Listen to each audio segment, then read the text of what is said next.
क्रीड़ा शिक्षयित्री श्रीमती एलिजाबेथ साहू पाइले मुख्यमंत्री शिक्षा पुरस्कार।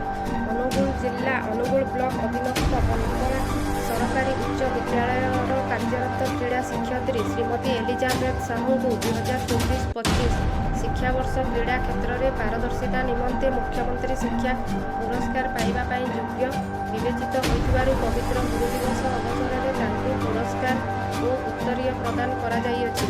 से जड़े कर्तव्यनिष्ठ तथा छात्रवत्सल शिक्षयित्री भाव में बेस परिचित। राज्यस्तरीय खो ऑफिशियल भाव में निजर कार्य सुचारू रूपे संपादन करने सहित फुटबॉल कबाड़ी खो और खेलकूद इत्यादि क्षेत्र में विद्यालय अध्ययन करुवा छात्र छात्री मानू राज्यस्तरीय कृतित्व अर्जन करिबारे श्रीमती एलिजाबेथ साहू अवदान अतुलनीय।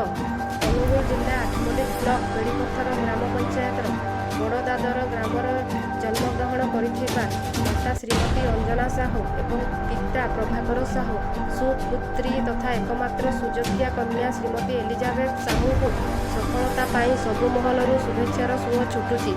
करुणाकर नायकों रिपोर्ट आठमल्लिक समाचार।